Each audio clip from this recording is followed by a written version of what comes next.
So I don't think I ever made a video of my my roach colony. It's not very exciting, so probably why I never did one. But yeah, I kind of like them, and they're kind of neat having. I try to take pretty good care of them, and you know, feed them well. Make sure they're watered. I moved them out to the garage. The garage I've been keeping really warm because I set up my tortoise rack. And well, this is not a very good angle, but that's my tortoise rack. And so, keeping the garage real warm. And these guys do better in the heat. I used to keep them out on the porch. And even though here I can get down into the 30s at night in the wintertime, rarely, but it can happen. I would keep them out on the porch, and never had any die. You know, I mean, other than one or two here or there. I assume that's just from old age. They would just slow down in the winter. You know, they wouldn't reproduce like crazy. But since I've moved them out here, they've been breeding a lot more, like they do in the summertime. So, getting a lot more roaches. Not that I really need them.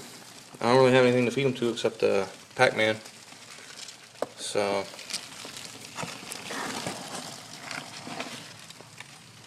it's kind of overkill, I guess. But oh, look, this one's messed up. Messed up wings, or maybe he just molted. I don't know. Maybe he's old. I don't know.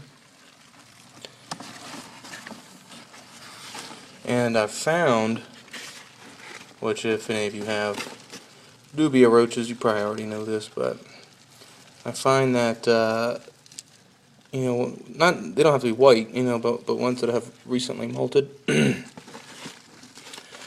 where they have a little bit more color to them, and they're still a little pale. My horn frog is able to eat them a lot easier.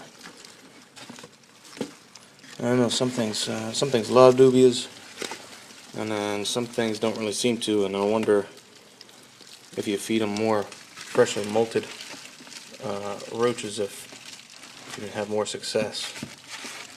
Just an idea. But so I was trying to feed him some earlier, and he just kept spitting them out. He'd eat them, acted like he wanted it, you know. And he just spit it out. And then I gave him some that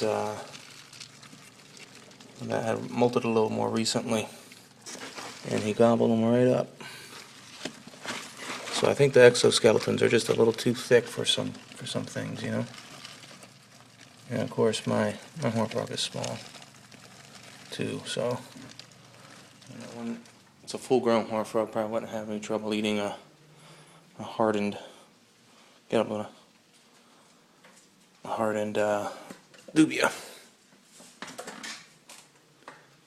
See, I still have him in my iguana cage here. And he just ate a couple of roaches. And he's been sitting on his legs nice.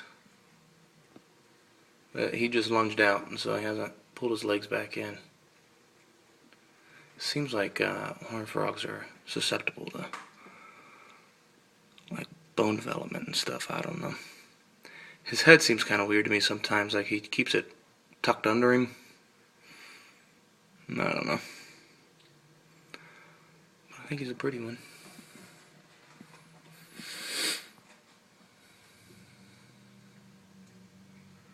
And today is cleaning day. So I can smell the turtle poop. I'm gonna clean all this out. They're all outside right now. The iguana and the turtles. Tortoises, I should say. I always call them turtles. It's my wife's fault. I blame her. But yep, that's about it. I like using the water crystals. It's amazing how much they eat. I just filled that up last night, but they'll go through that in a week. You know, sometimes half a week. Especially, you know, the hotter it is, the more they're going to eat. But it's amazing.